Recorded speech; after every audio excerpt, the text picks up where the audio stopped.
using spectra, k-means analysis, and a DEM to determine kelp growth characteristics in Southern California. This image is of a strip of land west of Santa Barbara, California, and was taken using the Avera sensor, a hyperspectral 425 band remote sensor mounted onto an aircraft.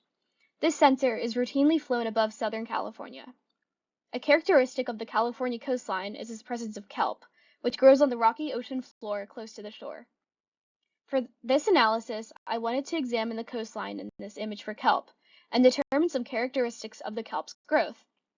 My scientific questions were, is kelp present in this image? If so, where is the kelp distributed in the image? And what is the depth that the kelp is growing at?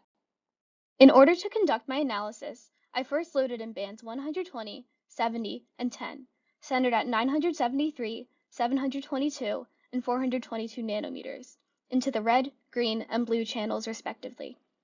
I then noticed green pixels within the blue water at the bottom of the image, and took note of their spectral profiles.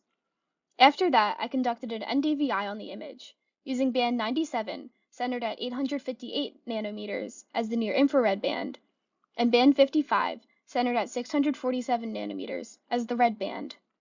This resulted in a grayscale image.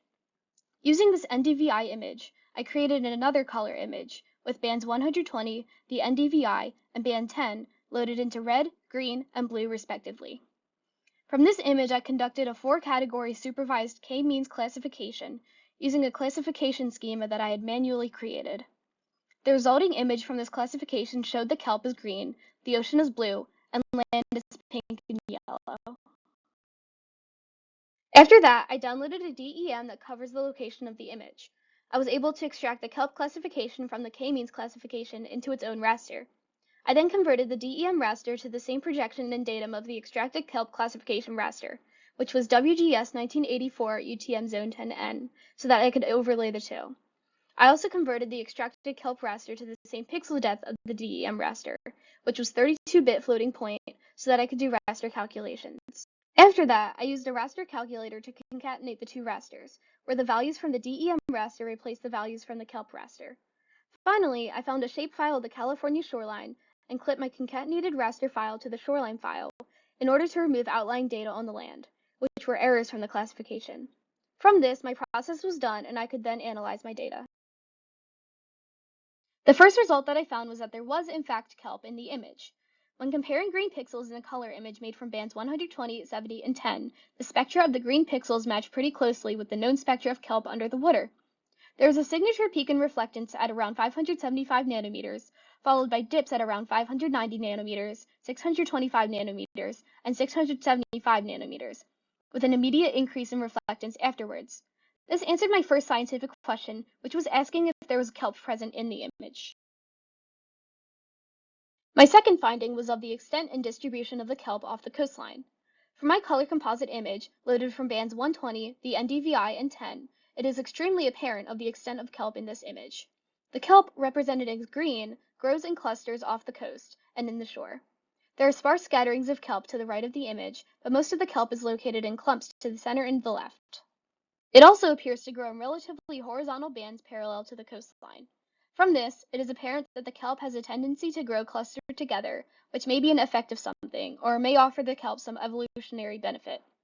This answered my second scientific question, which was asking about the spatial distribution of the kelp off the coast. My final result came from the use of the DEM. Through this, I was able to determine the depth of the ocean floor where the kelp was found, which I can then assume is where the kelp is growing from. In this image, the darker green represents kelp that is growing from a lower depth, while the lighter yellow represents kelp that is growing from a higher depth. The kelp had a maximum growth depth of 17.63 meters below sea level, while it is found at a maximum elevation of 0.69 meters above the ocean. The average growth depth of the kelp was found to be 10.9 meters below sea level, and a histogram of the depth shows that the kelp follows a relatively normal distribution skewed to the left. This means that the kelp prefers to grow in relatively deep circumstances, while the kelp that was found at higher elevations or above sea level was probably removed from its stalk by some process and had floated towards the shore. From this, my third and final scientific question was answered, which was about the growth depth of the kelp.